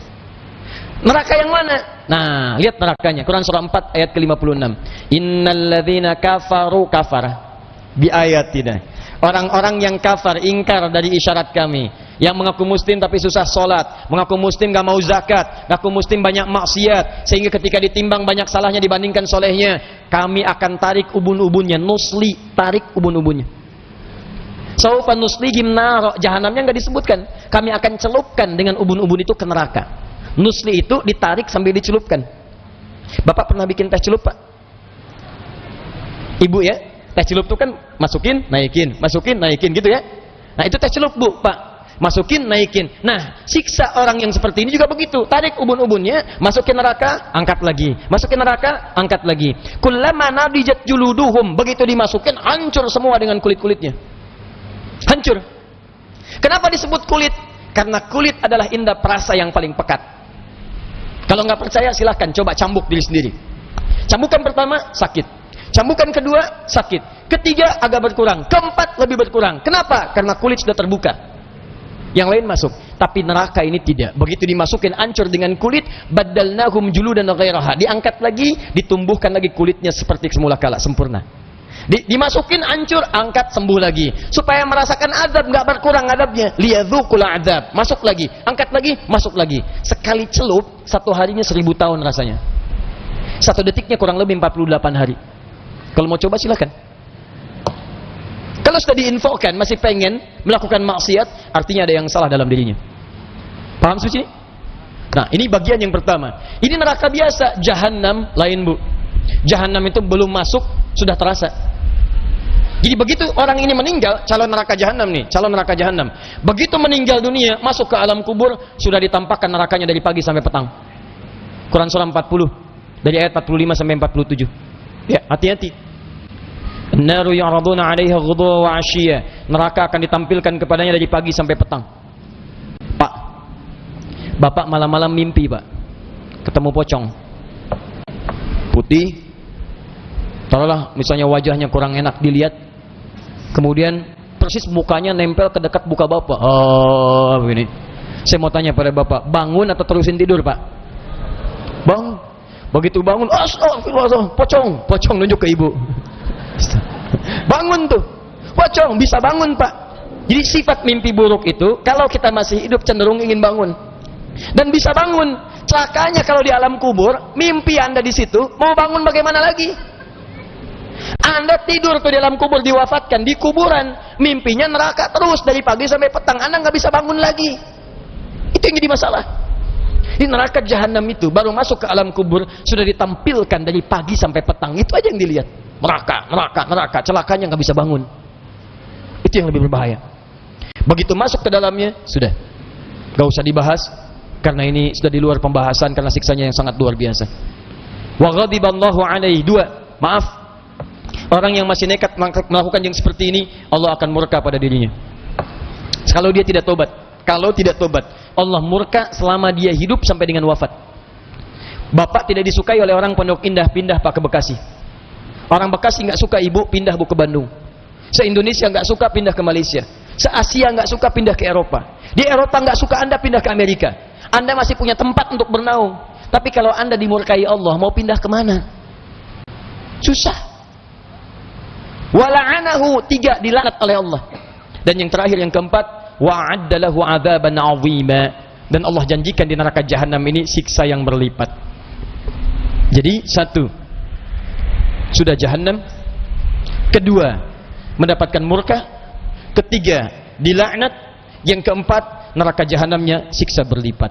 Semua ini dimunculkan, hakikatnya bukan ingin menghukum seorang hamba, hakikatnya supaya kita bisa menjaga tampilan fisik kita dengan baik. Jangan dirusak, jangan saling mencelakai. Makanya dalam Islam itu, Pak, Ibu, kalau benar-benar mengamalkan Quran, nggak ada tuntunan yang jelek. Jangankan merusak fisik, Pak, Bu, melihat yang jelek aja udah nggak boleh, Pak. Bicara yang jelek saja sudah tidak boleh, Bu. Maaf ya, maaf. Kadang-kadang pembunuhan, perkelahian, itu dampak besarnya terjadi karena ketidakmampuan kita menjaga lisan. Canda yang berlebihan, ejekan yang berlebihan. Karena itu muncul syariat dalam Al-Quran, gak boleh kita berbicara yang tidak baik bagi orang lain. Silakan Anda lihat, kalau Anda benar mengaku Muslim, orang beriman, panduannya Al-Quran, teladannya adalah Nabi, maka perhatikan Quran surah 49 ayat 11-12 itu. Ya ayyuhalladzina amanu, hai orang yang masih merasa punya iman. Yang bagi yang punya iman aja nih, kalau nggak punya iman nggak apa-apa, nggak dihiraukan, nggak ada masalah. Bagi yang merasa punya iman, la yashar qaumin qaum, kalian jangan saling mencela. Jangan saling mencela. Di tipikal orang beriman itu, kata Al-Quran, 1, dia bisa jaga lisannya, jangan mencela. Dampaknya banyak. Berselisih, melukai fisik. Bawa senjata, bisa menghilangkan nyawa. Dari apa asalnya? Dari lisan. Turun ketentuan, jaga lisan. Jadi kalau ada orang kelihatan sholat, rajin baca Al-Quran, rajin puasa, tapi masih gemar mencela orang lain, pasti ada yang salah dalam dirinya. 1. Jadi kewajiban yang pertama adalah mampu menjaga kontrol diri kita sepenuhnya untuk bersikap yang baik-baik demi menjaga fisik kita sampai kembali kepada Allah Subhanahu wa taala. Sifat ini berlaku bagi muslim, juga berlaku bagi hubungannya dengan non-muslim. Awas hati-hati. Punya tetangga misalnya, tetangganya non-muslim, tidak boleh juga melukai. Awas hati-hati. Kalau bukan dalam suasana peperangan atau yang lainnya, bahkan dalam peperangan pun hanya dalam Islam, Bu. Pak, saya temukan, saya bandingkan dengan kitab-kitab lain, cuma ada di Islam aturan indah sekali. Jelas, Pak. Itu kan perang nggak ada sayang, Pak. Perang itu nggak ada rahmat. Perang itu kasar. Makanya ketika turun surah At-Taubah, ayat tentang izin perang yang sebelumnya banyak bersabar, kemudian harus mempertahankan diri, turun ayat jihad, itu tidak dibuka dengan basmalah. Satu-satunya surah dalam Al-Quran yang tidak dibuka dengan Bismillahirrahmanirrahim cuma surah At-Taubah. Bara'atum minallah, telah tiba izin dari Allah, sekarang kalian mempertahankan diri. Jadi jihad itu bukan memerangi orang sembarangan. Jihad itu mempertahankan diri, izzah, agama dan jiwa. Mobil diambil, antum pertahankan. Iman antum diambil, masa diam aja? Nyawa antum diambil, masa diam aja? Maka ketika Anda pertahankan, turun aturan. Hei, ini nggak pakai bismillah. Dalam bismillah ada rahman, ada rahim, ada kasih sayang. Sedangkan perang itu nggak punya kasih. Ada orang saat perang memunculkan sayang. Begitu mau nembak, permisi ya, nembak. Dor, sakit gak? Gak ada begitu. Maaf ya, tembak ya tembak. Tapi dalam suasana seperti itu, hanya dalam Quran, dalam hadis. Jangan lukai anak-anak. Jangan lukai yang sepuh. Jangan lukai perempuan. Jangan cabut tumbuhan. Jangan rusak rumah-rumah ibadah. Anda bayangkan. Indah aturannya. Saking tingginya Islam menjaga kemaslahatan dalam kehidupan. Makanya kalau umat Islam Indonesia ini mengamalkan Quran, tenang kehidupan, Pak. Bu, polisi gampang banget tugasnya. Jangan minum kopi, dilihat aman. Tentara lihat aman. Cuman ke pengajian aja datang, amalkan, isikan, tentram kehidupan. Turunlah keberkahan di bumi Indonesia insyaallah. Tidak cukup dengan amin, kita amalin dulu. Nah, ini kan ke pengajian aja udah melanggar lalu lintas, ya kan? Kadang hati-hati, jaga dong. Kayak motor berangkat, ngebut karena pengen cepet-cepet sampai. Jangan dilanggar, ikutin aturan. Lampu merah, lewat, ya polisi menunaikan tugas. Berhenti. Mana surat-surat? Wajar. Ini Pak, STNK, ada. SIM, ada Pak. Mau kemana? Pengajian. Pengajian kok melanggar lalu lintas? Tahu lampu merah? Tahu Pak. Kenapa dilanggar? Saya nggak tahu, ada Bapak. Wah. Lewat tuh. 1. Ya. Jadi dari sini, awas hati-hati. Hal pertama yang dilakukan oleh Nabi memberikan contoh kepada umat dengan mempersaudarakan umat satu dengan yang lainnya. supaya tidak menghadirkan kontak fisik yang buruk sifatnya seperti pada zaman jahiliyah. Kalau pengen berselisih bapak telat pak, orang jahiliyah udah duluan. Kalau pengen jadi preman sudah keduluan. Kalau pengen jadi begal sudah keduluan. 1500 tahun yang lalu sudah ada kampung begal di Gifar namanya. Gifar itu kampung begal. Tokohnya namanya Jundub bin Junadah.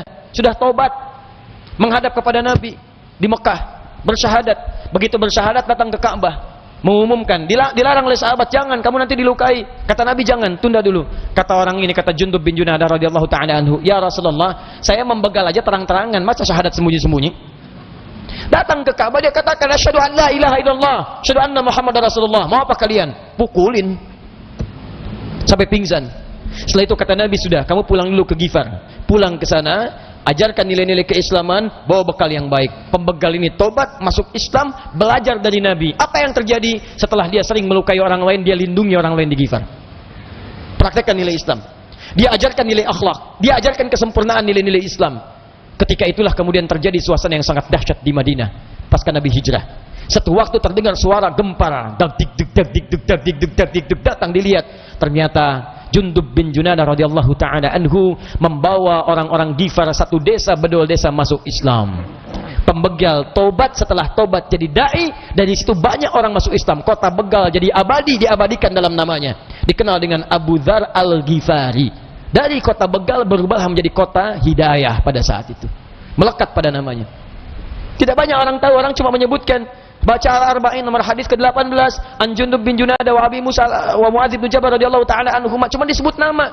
Padahal Al-Ghifari menunjuk daerah, ada kisah di dalamnya. Al-Bukhari menunjuk daerah, namanya Muhammad, punya bapak namanya Ismail, kakeknya Ibrahim, kakek buyutnya Al-Mughirah, yang buyutnya Al-Bardizbah, tinggal di kecamatan Ju'fa, Kabupaten Bukhara, Provinsi Khurasan, negara Uzbekistan sekarang. Kenapa disebut Al-Bukhari? Ada kisah di dalamnya. At-Tirmidzi namanya Muhammad, tinggal di kota Tirmidzi, disebut At-Tirmidzi. Abu Daud bukan nama asli, namanya Sulaiman, dari Sijistan, dikenal dengan Sulaiman As-Sijistani, hafal 500.000 hadis. Hafalnya cepat sekali, bahkan menyebutkan ini kualitasnya matruk, ini mungkar, ini dhaif, ini maudhu', ini jangan diambil. Kata Ibnu Qayyim Al-Jauziyah, dulu ada Nabi Daud bisa melunakkan besi dengan tangannya, maka ini Abu Daud bisa melunakkan hadis dengan lisannya. Ada kisah. Jadi kalau ada pembegal sekarang, dia telat. Kalau nggak mau tobat, keterlaluan. Yang jahiliyah aja tobat, masa yang nggak jahiliyah nggak mau tobat? Maka saya ajak yang suka begal orang, sudah tinggalin aja, nggak ada kerjaan. Sudah terlambat, sudah ketinggalan, dan jauh lagi. Ya, karena itu teman-teman sekalian, kalau Islam kemudian ditunaikan dalam kehidupan, itu baik. Maka hati-hati, kalau Anda ikut taklim tapi diajak mencela orang lain, maka ada yang salah dalam taklimnya, karena melanggar kewajiban-kewajiban yang ada dalam Al-Quran. Kalau Anda ikut taklim, tapi kemudian dari situ ada ajakan untuk membuat sesuatu yang buruk sampai menghilangkan nyawa orang lain dengan cara yang tidak benar, ada yang salah, karena dia melanggar kewajiban-kewajiban. Paham sampai sini? Baik. Termasuk bunuh diri, itu tidak diperkenankan. Jelas? Awas, hati-hati, bunuh diri tidak diperkenankan. Ya. Jepang sekarang nomor 1. Data yang setahun lalu. Setahun 30.000 orang. Ya, itu sehari kurang lebih bisa 100 orang. Saya saat ke Jepang diajak ke satu wilayah. Ustaz, ini terkenal wilayah dengan wilayah bunuh diri. Jadi kalau mau bunuh diri itu banyak di situ. Sehari bisa 4-5 orang datang. Tapi ada lagi yang lebih hebat daripada ini, Ustaz, disebutkan salah satu daerahnya. Jadi orang kalau mau bunuh diri, Pak, Bu, di mana aja? Tuh, nggak ada hidayah, nggak ada petunjuk. Di mana aja? Udah pengen bunuh. Sampai konselnya kemudian Pemdanya membuat aturan, dibuat lokalisasi bunuh diri. Lokalisasi. Jamnya diatur, Pak. Ya, jam 10, jam 8 sampai dengan jam 12. 8 sampai jam 12. Jadi kalau Bapak terlambat dikit, telat, Pak, besok lagi. 8 sampai 12. Jadi nyata nih, saya dengar kisah cerita. Satu kali ada orang mau berangkat, di jalan ketemu orang Islam. Inilah hidayah. Kalau sudah Allah berkehendak, datang dimanapun, kapanpun, tanpa bisa dibatasi. Begitu mau lewat ditanya, mau kemana, Pak? Bunuh diri. Jam berapa? Jam 10 deh. Kan masih lama, Pak, katanya. Kan masih ada waktu. Ikut saya aja dulu. Takut terlambat. Takut terlambat tuh. Udah, kalau sudah gelap tuh begitu tuh. Nah, kata orang Islam ini, kalau Anda nanti merasa dirugikan, saya akan ganti kerugiannya. Ikut saya aja dulu. Begitu ikut, Pak, Bu, diajak ke masjid. Di masjid. Begitu di depan pintu masjid, di teras dia duduk, sedang ada taklim seperti ini. Duduk dia. Masjid kan lain disebutkan di Quran. Masjid itu pusat ketenangan. Makanya pusat masjid yang ada di Masjidil Haram, Ka'bah itu pusat kiblatnya, itu ketenangan yang paling dalam, sehingga disebut di Quran surah kedua Al-Baqarah ayat 125, itu pusat ketentraman. Wa idz ja'alnal baita mathabatan lin-nasi wa amna, dan pelajari, dalami ketika kami jadikan Mekah, Ka'bah sebagai pusat ibadah yang sangat menenangkan. Jadi kalau Anda sedang gelisah apapun, ibu sedang punya persoalan seberat apapun, di depan Ka'bah Bu bisa tenang tiba-tiba. Masalah belum tuntas, cuman tiba-tiba mengalir air mata, tenang aja, enak mencurahkan hati. Nggak percaya silahkan kunjungi. Saya berdoa mohon pada Allah semoga yang belum umrah atau haji bisa disegerakan insyaallah. Ya, dan tidak cukup dengan amin, nabung dari sekarang, nabung, berdoa, siapin. Amin sampai kiamat kurang 2 hari susah. Ya, amin itu setelah ada usaha. Datang. Nah, turunan dari situ masjid, rumah-rumah Allah, masjid. Makanya masuk masjid Bu, Pak, masuk masjid itu beda dengan masuk rumah biasa. Masuk rumah Anda dengan masuk rumah Allah akan lain Pak, lain. Makanya dulu sunnah para sahabat itu, apapun profesinya Pak, saya tegaskan sekali lagi, itu sebelum nyampe ke rumah setelah bekerja, rata-rata mampir ke masjid Bu, untuk mendapatkan ketenangan dalam dirinya. Jadi suasana yang dibawa ke rumah pun bukan suasana kantor Pak, suasana masjid. Apa sifat masjid salah satunya? Tenang. Pulang dari pekerjaan Bapak kalau tidak percaya, besok praktekkan deh Pak. Sebelum ke rumah, mampir dulu ke masjid terdekat, salat 2 rakaat. Selesai salat tahiyatul masjid, Bapak berdoa pada Allah. Ya Allah, saya telah berikhtiar seperti apa yang telah Engkau perintahkan, dan Engkau berjanji memberikan rezeki seperti apa yang telah Engkau tetapkan dalam Quran-Mu. Maka saya telah berikhtiar, ya Rabb, mohon kabulkan apa yang telah Engkau janjikan. Begitu pulang ke rumah, bukan suasana kantor yang dibawa Pak, suasana masjid. Di anak-anak Bapak itu mendapatkan suasana-suasana ketenangan, hak mereka didapatkan dari Anda. Di kadang-kadang pulang ke rumah yang dibawa suasana kantor. Di kantor ribut dibawa ke rumah. Anak sudah nunggu dari tadi, Anda datang membawa keributan. Begitu dibuka, dia sudah bikin gambar, pengen ditampilkan. Begitu datang, tiba-tiba, Papa, diam kamu. Oh, ya Allah, kenapa Pak? Kamu lagi ikut-ikutan. Oh, dan tidak tercapai suasana ketenangan. Masjid, tenang, enak. Begitu Anda masuk, salat, duduk, bawa kipas angin, tidur aja. Itulah yang terjadi kepada orang tadi. Begitu sampai masjid, saking tenangnya dia tertidur. Tak terasa tidurnya begitu dalam. Yang paling mengejutkan, melewati batas bunuh dirinya. Jam 10 mau dibangunin, kelihatan enak. Jam 11 digeser, masih tidur. Jam 2 baru bangun dia. Begitu bangun, minta maaf yang muslim. Saya minta maaf, tadi Anda nggak saya bangunkan, saya mau coba, tapi kelihatannya enak banget tidurnya. Ini sudah lewat batas bunuh dirinya. Kata orang ini, saya nggak jadi bunuh diri. Kok bisa? Saya ingin bunuh diri karena saya tidak bisa tidur dalam 3 hari ini. Entah kenapa, tiba di tempat ini saya bisa tidur. Tuh, bayangkan. Jadi kalau ada orang ikut taklim ngantuk ketiduran, bukan cuma Bapak.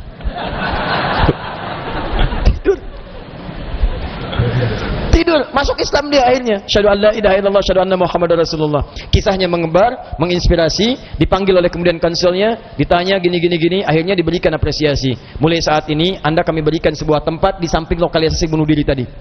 Jadi ada lokalisasi bunuh diri, di sampingnya tempat yang muslim tadi. Diberikan isyarat bagi yang ingin bunuh diri, konsultasi dulu ke sini. Tiba. Ini ya. Ini yang pertama. 2, saya agak cepat. Saya punya berapa menit lagi? 15 menit lagi, Masya Allah. Ini kita belum saya bahas nih. Baik, 5 menit saya selesaikan ini, 10 menit barangkali kita jawab hal-hal yang ditanyakan insya Allah. 2, kewajiban yang kedua, kewajiban yang terkait dengan bekal kehidupan. Tahan, saya agak cepat ya. Bekal kehidupan pertama yang diberikan oleh Allah hanya pada manusia, tidak kepada binatang, juga tidak kepada malaikat dan juga jin. Bekal yang hebat ini. Jadi malaikat diberikan, jin diberikan, tapi tidak sekomplit manusia. Manusia lebih hebat.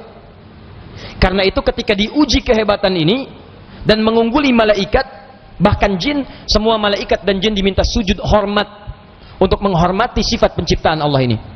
Bekal yang kedua disebut dengan bekal pengetahuan. Dalilnya Quran surah kedua Al-Baqarah ayat ke-31, paling kiri sebelah atas. Ini yang pertama kali diberikan Bu. Jadi bukan harta, Maaf ya, bukan kedudukan, bukan jabatan. Adam ketika tuntas diciptakan, bekal pertamanya wa 'allama Adamal asma'a kullaha. Dan Allah mengajarkan kepada Adam alaihissalam nama-nama ini dalam ilmu tafsir salah satunya dibahas oleh para ulama tafsir, yaitu bekal pengetahuan yang sempurna. Semuanya. Di semua bekal kehidupan yang dibutuhkan dari sisi pengetahuan itu diberikan, diajarkan pada Adam. Adam akan berkomunikasi, maka semua perangkat komunikasi, semua bahasa dikuasai oleh Adam. Di tafsir Al-Khazin karangan Imam Al-Baghawi disebutkan Adam menguasai 700.000 bahasa. Yang lain mengatakan tanpa batas. Adam akan berkebun, diberikan bagaimana teknik perkebunan. Adam akan mengatasi persoalan ini, ilmunya diberikan oleh Allah langsung. Nah, yang paling menarik adalah, lihat baik-baik, Adam manusia bukan? Manusia. Adam manusia. Manusia. Nabi bukan? Nabi atau Rasul? Siapa yang Nabi yang karangan? Nabi. Bapak Nabi. Saya baru tahu ada Nabi di Pondok Indah, Pak. Kalau di Jawa Barat, Pak, memang betul. Saya konsultasi dengan MUI Jawa Barat, suka diskusi. Ini masalah paling utama. Setiap bulan suka ada Nabi baru.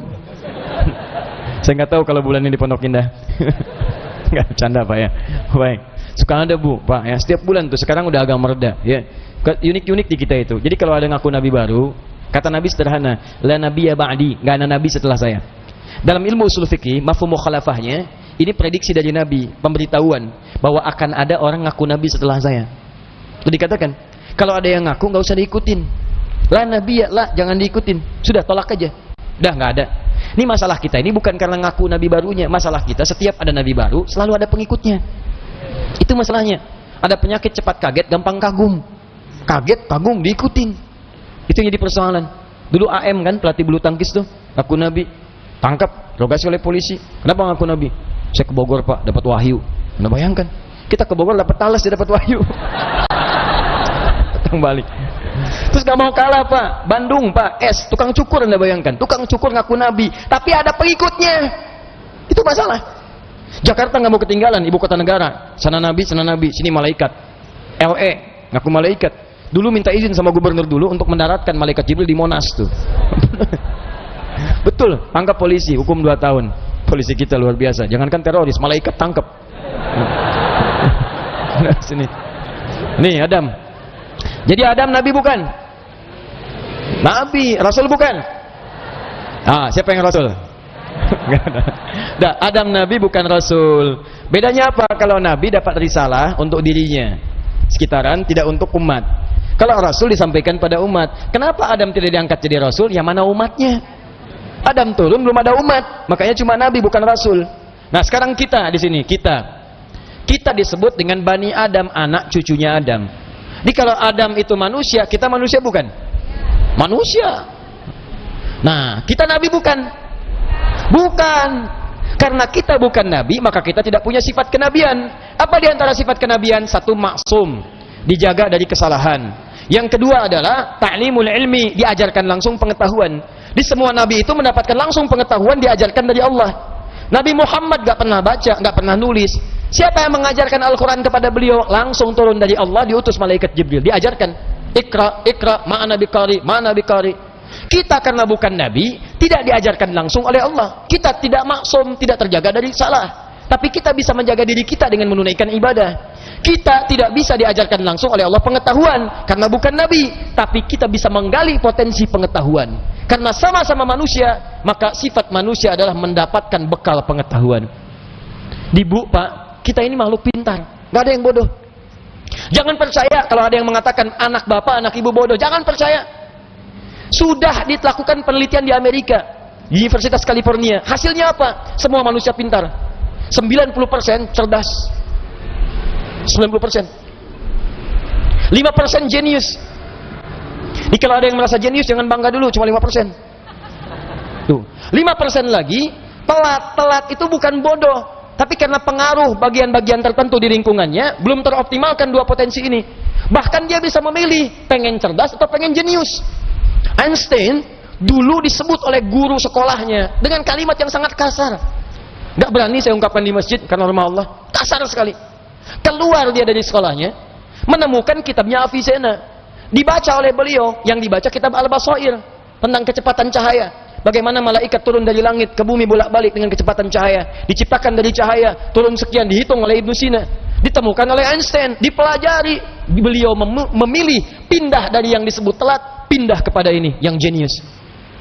Di barangkali anak bapak, anak ibu yang disebut telat macam-macam, mungkin Allah menitipkan sesuatu yang lebih hebat dibanding yang lainnya. Jangan percaya, nggak ada murid yang bodoh, yang ada guru yang kurang kreatif mengajar. Ingat, pintar itu adalah anugerah, bodoh itu pilihan. Maka itu kewajiban kita harus memaksimalkan pengetahuan ini. Kita ini makhluk cerdas, Pak. Di kewajiban kita itu menjaga kecerdasan sampai pulang. Ayo kepintaran kita tampilkan. Antum mau jadi apa aja yang baik-baik bisa. Ahli matematika bisa. Jangan percaya antum disebut telat, bisa. Fisika bisa, keluarkan, pelajari, pahami. Kimia bisa. Yang lainnya bisa. Dan yang paling hebat adalah kalau ingin dipercepat itu semua, ini yang rumusnya saya berikan pada hari ini. Bagaimana cepat memahami sesuatu, bagaimana cepat mengingat sesuatu, itu yang ditampilkan oleh Quran. Kalau Anda ingin mengeksplor potensi pengetahuan sampai jadi luar biasa, maka Allah mengajarkan cara-cara itu yang akan dibahas. Cuman masalahnya, waktu kita itu tinggal 5 menit lagi. Itu masalahnya. Padahal saya ingin kasih contoh nih. Ini teorinya, ini contohnya, ini prakteknya. Hasilnya jadi begini. Ibnu Sina, Al-Kindi, Al-Farabi, Al-Ghazali, Al-Battani, ya, Ibnu Battuta dan sebagainya, saya turunkan. 5 menit cukup insyaallah? Cukup, baik. Baik, ini saya nggak bahas dulu ya, karena waktunya terbatas ya. Nanti saya bahas di malam Jumat insyaallah Al-Quran Sunnah Solution. Saya simpan di sini. Baik. Silakan Mas. Ya. Jazakallah khair. Semoga Allah muliakan antum. Baik. 1. Baik. 1. Cara cepatnya. Cara cepat ini Bapak Ibu bisa praktekkan kepada anak-anaknya nanti ya. Kita harus yakini karena ini Allah yang menginformasikan. Jadi kita dikasih pengetahuan, kewajiban kita adalah memaksimalkan pengetahuan ini untuk mengoptimalkan fungsi kehidupan di dunia. Kita kan hidup di dunia butuh pengetahuan. Ya, bagaimana mengoptimalkannya? Ini saya percepat. 1, yang standar dulu, standar. Quran surah Al-Alaq ayat yang pertama. Iqra Bismi rabbikal ladzi khalaq. Secara sederhana, baca diartikan belajar. Orang Arab sekarang kalau menyebut Iqra, aina taqra, maksudnya aina tadrus, di mana belajar. Maka yang pertama, maaf kalau Anda muslim, Anda beriman, ya, beriman kepada Allah, yakin dengan kesempurnaan diri kita, kewajiban pertama untuk memaksimalkan pengetahuan, tidak boleh ada orang Islam yang tidak belajar, mesti belajar. Kemudian diturunkan lewat hadis Nabi sallallahu alaihi wasallam, lihat cara belajarnya, perhatikan caranya. Awas, bukan biasa. Talabul ilmi fardhatun ala kulli muslim. Belajar, menuntut pengetahuan, ilmu. Nabi mengatakan talabul ilmi. Nah, ini yang mau saya garis bawahi. Ini kadang-kadang suka jarang diterangkan syarahnya secara mendetil. Al-ilmu, talabul ilmi, mencari ilmu. Apa artinya ilmu? Dalam istilah bahasa Arab, cuma ada 2 pendekatan makna pada ilmu. 1 al-fahmu, kedua al-idrak. Al-ilmu huwa al-fahmu wal-idrak. Ini yang standar nih. Ilmu itu artinya paham, fahmu, paham. Yang kedua idrak, dijangkau dan dikuasai. Jadi kalau bapak, ibu, atau anaknya misalnya disekolahkan dimanapun, jangan cukupkan hanya hadir di sekolah saja. Jangan cukupkan ditempatkan dia duduk di dalam kelas. Jangan. Itu bukan sifat muslim. Sifat muslim itu ketika belajar, cek kembali, paham nggak yang dipelajari? Dikuasai nggak pengetahuannya? Jadi jangan biarkan Anda datang cuma ke kampus, ke sekolah untuk duduk. Apalagi duduk paling belakang, nggak mau nanya. Terus pulang. Lihat, pelajari, pahami. Kenapa rumusnya begini? Kenapa fisika begini? Kenapa hukum gaya F1 sama dengan F2? Kenapa gaya ada tekanan F sama dengan berbanding lurus dengan P? Apa hukum Pascalnya? Kenapa bisa begini? Modifikasi lagi, keluarkan rumus cepatnya. Itu sifat muslim. Hadirkan dalam kehidupan. Ya, jadi apa yang Anda ingin pelajari, jangan cukupkan sampai dengan tahu, kita mesti paham. Apalagi yang dipelajari adalah ilmu-ilmu agama, maka berubah kalimatnya langsung dari fahmu jadi fiqhun, fikih. Fiqhun.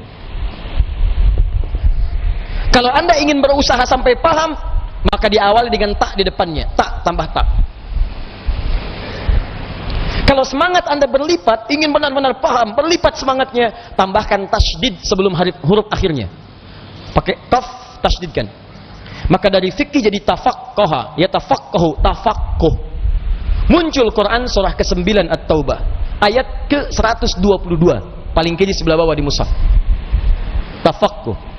Falaula nafara min kulli firqatin minhum ta'ifatun liyatafaqqahu fid din. Wa ma kana al-mu'minuna liyanfiru kaffah. Tidak semestinya semua orang beriman berjuang ke medan perang semua. Falaula nafara min kulli firqatin minhum ta'ifah. Mesti ada sekelompok orang yang berkonsentrasi di antara mereka, orang-orang beriman. Apa konsentrasinya? Liyatafaqqahu fid din, untuk mendalami ad-din. Langsung menggunakan tafaqquh. Yang didalami apa? Ad-din. Apa itu ad-din? Islam. Tahu dari mana? Quran surah ketiga ayat ke-19. Innad dina 'indallahil Islam. Apa itu Islam? Islam turunan-turunan dari amalan. Pokoknya ada 5. Di hadis Muslim, nomor hadis yang ke-8, riwayat Umar bin Khattab radhiyallahu taala anhu. Dari mulai syahadat, dari mulai salat, dari mulai zakat, dari mulai puasa sampai dengan haji. Kalau Anda ingin belajar salat, jangan cukupkan tahu cara takbir. Takbirnya begini ya, ucapkan Allahu Akbar sampai dengan salam. Pertanyaannya, Anda paham nggak yang dibaca? Jangan-jangan selama ini Anda sholat, Anda nggak ngerti yang dibaca. Ruku, Anda nggak ngerti yang dibaca. Sujud, ibu tidak paham yang dibacakan. Duduk di antara dua sujud berdoa, tapi nggak ngerti doanya. Bagaimana bisa khusyuk dalam sholat? Bagaimana doa Anda bisa dikabulkan kalau Anda nggak ngerti yang dilakukan? Anda kerja urusan dunia saja, Anda sampai sekolah supaya paham, Pak. Ikut training, stadium general, macam-macam supaya paham pekerjaan. Begitu Anda kerja, terima gaji 10 juta, meninggal. Ini urusan akhirat abadi kita. Dibawa sampai ke akhirat, kita yakini itu.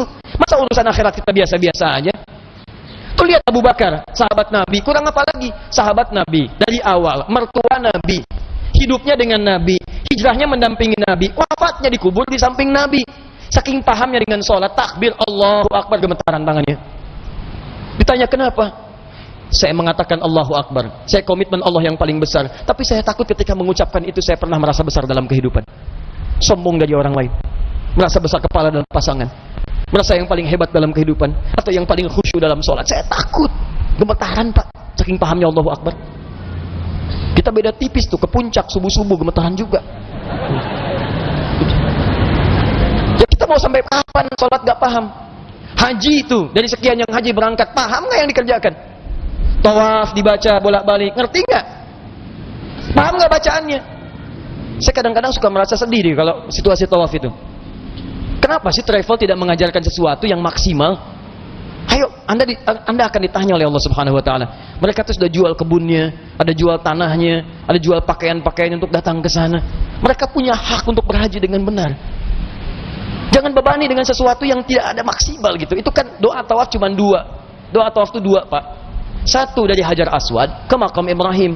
Subhanallah, walhamdulillah, wala ilaha illallah, wallahu akbar. Itu ada kisahnya. Kalau bacanya benar, maka Allah akan anugerahkan jawaban doa setiap yang diminta, seperti Allah mengabulkan permintaan Nabi Ibrahim. Itu ada di surah Maryam kisahnya. Ada. Dari ayat 47 sampai ayat 50-nya. Ada kisahnya. Makanya kita berhenti di makam Ibrahim. Dari makam Ibrahim sampai dengan ke Rukun Yamani, bebas mau minta apa aja. Nggak ada doa spesifik. Bahkan boleh pakai bahasa Indonesia. Karena itu kita ditunggu. Makanya belajar dulu fikihnya. Ini saya bacanya gimana cara bacanya ini? Subhanallah, alhamdulillah. Begitu Anda sampai makam Ibrahim, baca senyamannya. Minta, ada doa untuk orang tua. Mungkin ibu Anda sedang meninggal dunia, dia butuh doa. Ayah Anda di alam kubur butuh doa. Ayah Anda hidup butuh doa. Tetangga Anda, anak Anda, istri Anda. Itu kan kita mintakan. Sampai ke Rukun Yamani, ke Hajar Aswad, doanya kemudian oleh Allah Subhanahu Wa Taala diarahkan kepada yang maksimal. Diseleksi lagi yang tadi, jangan-jangan minta tapi bukan kebutuhan, cuman keinginan, nggak ada maslahat. Makanya diarahkan kepada yang manfaat dunia dan manfaat akhirat. Rabbana atina fid dunya hasanah wa fil akhirati hasanah wa qina adzabannar. Sampai situ. Jadi yang tadi Anda minta itu benar nggak urusan dunianya? Jangan-jangan minta tapi nggak maslahat dunia. Maka oleh Allah yang bagus dunianya diberikan. Yang ada maslahat akhiratnya diberikan. Yang kurang baik diganti dengan yang lebih baik. Begitu caranya. Kasihan kadang muter sampai lupa berapa putaran yang sudah dilalui. Ya, ada kisah hebat nih, saya sambil menutup sedikit. Tapi ini tidak harus ditiru caranya, tapi bagus sebetulnya contoh untuk kita. Ada anak muda, Bu, datang ke Ka'bah. Dia belum nikah tuh. Cari dodo sampai ke sana. Sampai di Multazam, dia berdoa. Benar, pakai bahasa dia ngerti. Coba mungkin caranya tidak harus seperti ini, ya. Ya Allah, hamba datang ke sini ya Allah untuk memohon kepadamu jodoh. Saya sudah berusaha sampai datang ke Ka'bah ini ya Allah, mohon kabulkan. Berikan saya jodoh yang terbaik ya Allah. Tiba-tiba di sampingnya datang perempuan tinggi, putih, hidung mancung, langsung ditunjuk. Kayak gini ya Allah. Kayak gini. Si contoh. Tapi betul Bu, habis itu dia pulang, dia nikah. Walaupun bukan dengan yang tadi. Dia nikah. Karena permintaan dia sesuai dengan apa yang dia butuhkan. Ya kenapa kita nggak minta dengan bahasa kita? Ada yang lebih unik, datang dia ke situ, bawa catatan. Ya Allah, hamba datang kemari banyak hutang ya Allah. Engkau maha tahu dengan keadaan hamba. Banyak hutangnya, tidak Anda sebutkan. Engkau juga paham. Tapi kalau tidak percaya, ini catatannya. Tempelin. Ada. Ya. Yang mau saya katakan adalah teman-teman sekalian, ini al-ilmu wal fahmu wal idrak. Anak pulang dari sekolah, datang ke rumah, cek lagi. Nak, tadi belajar apa? Dulu ibu kami begitu, pulang, tadi belajar apa? Coba ajarkan lagi. Seperti apa? Kenapa ketemu begini? Kenapa begitu? Maghrib, semua TV berhenti. Ayo datang semua mengaji. Mau lari kemanapun akan dikejar, Bu. Saya pernah sembunyi di bawah lemari, dikejar. Cari, mana katanya? Cari, suruh menghadap. Kalau belum mengaji, nggak bisa tenang. Ini kita kehilangan nilai-nilai itu. Jadi kita tuh mesti pintar, Pak. Dulu orang begitu. Di ngajinya tuh jelas. Begitu dibahas pengetahuan, dikuasai dengan baik. Silahkan cek ulama-ulama dulu. Penguasaannya itu total. Nah, tapi ada satu hal lagi. Jika Anda kerjakan ini, maka Anda akan mendapatkan percepatan pengetahuan dari Allah Subhanahu wa taala melampaui batas-batas pengetahuan biasa. Apakah kemudian tips yang diberikan oleh Al-Qur'an sebagai petunjuk itu ini yang paling penting kita dapatkan? Tapi sayang, waktunya habis, kita harus berjumpa dengan kesempatan yang berikutnya. Wah, ini sudah lebih lewat 5, Pak. Ya, saya khawatir ini ada pernikahan di bawah ya, yang mungkin mereka juga mendapatkan haknya. Jadi nanti kita simpan dalam pertemuan berikutnya bagaimana percepatan pengetahuan sampai-sampai yang paling hebat begini, Bu, Pak, hafal Quran, hafal hadis, tapi juga ahli matematika, ahli astronomi, ahli biologi. Ini kami sedang dalam proyek ini, saya sekaligus menginfokan. Kami bikin, Pak, Bu, terakhir sekarang akan ada gerakan syiar Al-Quran, akan di launching insyaallah pekan ini. Pusatnya sedang kita bangun di Bekasi. Ada 3 program utama dari sini. Satu, membebaskan buta huruf Al-Quran. Jadi semua orang Islam Indonesia mesti bisa baca Quran. Ya. Yang kedua adalah paham isi Quran. Jangan-jangan baca tapi nggak ngerti isinya. Yang ketiga adalah gerakan menghafal Quran dan mengamalkannya. Kita punya target setiap tahun minimal 100.000 menghafal Quran lahir di Indonesia. Nah, ini sudah kita berikan. Pusatnya nanti ada di Bekasi, bahkan nanti menjangkau ke dunia. Insya Allah di pekan-pekan ini akan di launching kelas Quran. Kelas Quran ini bukan kelas biasa. Selain yang 3 tadi, turunannya ada kelas-kelas spesifik sesuai dengan profesi masing-masing. Nanti ada kelas pebisnis, ya, ada kelas misalnya ibu rumah tangga, ada kelas dokter. Sudah ada 150 dokter muda untuk mendaftar. Ada kelas calon ilmuwan, kami kerjasama dengan beberapa kampus. Jadi begitu mereka belajar fisika, kita akan turunkan semua ayat-ayat fisika dalam Quran, dalam hadis dan penemuan ulama dulu. Dan langsung diobservasi, ada riset dan seterusnya. Ya, jadi nanti ada turunan itu.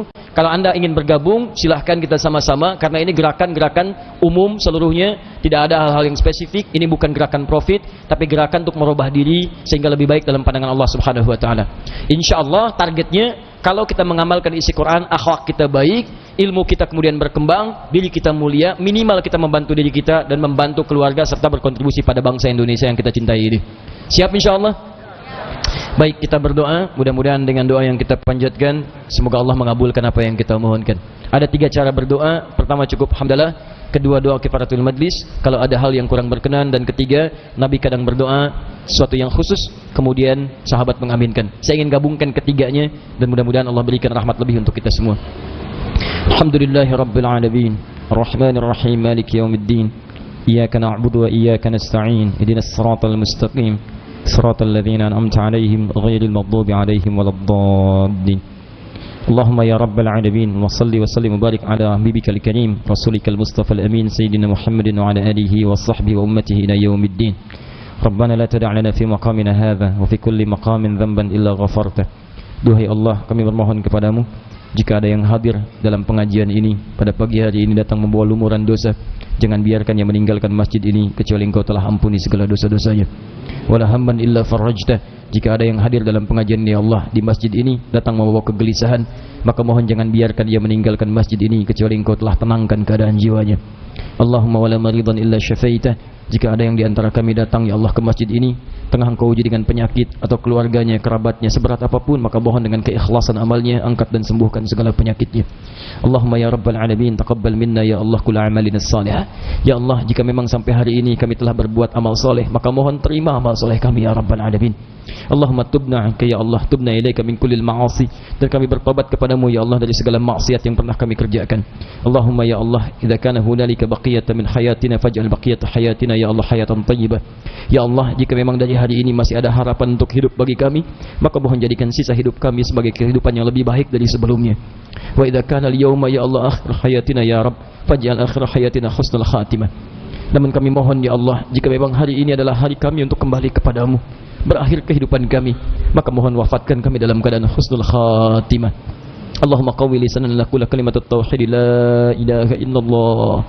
Ya Allah, kuatkan lisan kami dalam sakaratul maut kami untuk mengucapkan kalimat la ilaha illallah Muhammad Rasulullah. Wa tujibu ya Allah kalimatana ya Allah biqaulikal mutmainnah ya ayyatuhan nafsul mutmainnah irji'i ila rabbika radiyatan mardiyah fadkhuli fi ibadi wadkhuli jannati. Ya Allah, mohon jawab ya Allah kalimat kami dengan jawaban yang indah darimu yang menenangkan duhai jiwa-jiwa yang tenang. Ya ayyatuhan nafsul mutmainnah, ayo cepat pulang kepada Rabbmu. Irji'i ila rabbika radiyatan mardiyah, saya ridha denganmu, engkau pun akan ridha dengan pemberianku. Ayo cepat pulang, aku telah siapkan surga untukmu, engkau akan jadi hambaku yang penuh dengan kenikmatan. Allahumma ishtaqna bi rasulina ya Allah bi rasulikal Muhammad sallallahu alaihi wasallam. Ya Allah, kami merindukan perjumpaan dengan Rasulullah sallallahu alaihi wasallam. Allahumma alhaqna ya Allah ma'a Rasulillah sallallahu alaihi wasallam fi jannatikal firdaus ya rabbal alamin ma'al ladzina an'amta alaihim minan nabiyyin was-siddiqin wasyuhada'i was-salihin. Ya Allah, kami merindukan perjumpaan dengan Rasulullah sallallahu alaihi wasallam. Satukan kami ya Allah bersama Rasulullah sallallahu alaihi wasallam di surga firdaus bersama seluruh para nabi, orang-orang jujur, para syuhada, orang-orang saleh ya rabbal alamin. Allahumma taqabbal minna innaka antas sami'ud du'a wa tub 'alaina innaka antat tawwabur rahim.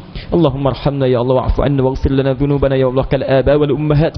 Ya Allah, jika yang berkumpul pada saat ini adalah para ayah dan ibu yang belum maksimal menjadi ayah ibu yang baik, yang belum mendidik anaknya dengan baik, bahkan ada maksiat dikerjakan oleh anak-anaknya atas peran kedua orang tuanya, maka ampuni kami ya Allah sebagai ayah dan ibu yang kurang baik dalam menjalankan fungsi kehidupan. Ya Allah, mohon terima amalan kami ya Rabb, berikan hidayah kepada kami menata keluarga agar lebih baik dalam pandangan-Mu. Allahumma ya Allah, idza kana minnal abna ya rabbal alamin lam yabirra liwalidina ya Allah irhamna ya Rabb. Ya Allah, jika kami seorang anak ya Allah yang dengan tugas kami sebagai anak belum mampu berbakti kepada kedua orang tua kami, yang dengan itu kami sering bermaksiat, maka mohon ya Allah ampuni dosa-dosa kami ya Rabb.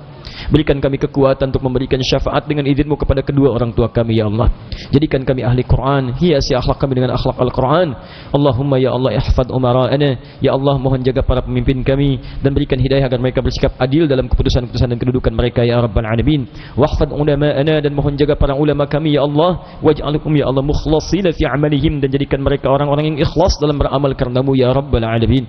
Rabbana atina fid dunya hasanah fil akhirati hasanah wa qina adzaban nar. Bifadlika subhana rabbika rabbil izzati amma yasifun wa salamun alal mursalin wa akhiru da'wana anil hamdulillahi rabbil alamin. Subhanakallahumma wa bihamdika asyhadu an la ilaha illa anta astaghfiruka wa atubu ilaik. Terima kasih atas perhatian hari ini. Saya mohon sekali pengertiannya karena kami harus segera sampai di Bekasi untuk membantu menyolatkan saudara kami yang tadi wafat di waktu subuh. Mohon diberikan akses, semoga Allah muliakan antum semua. Dan tadi ada seorang dari angkatan tentara yang membantu kami memudahkan, saya berikan hadiah kepada beliau. InsyaAllah saya akan sediakan satu slot untuk menunaikan umrah untuk beliau yang tadi mengantar kami datang. Ya. Subhanakallah wa bihamdika asyhadu an la ilaha illa anta astaghfiruka wa atubu ilaik. Assalamualaikum warahmatullahi wabarakatuh.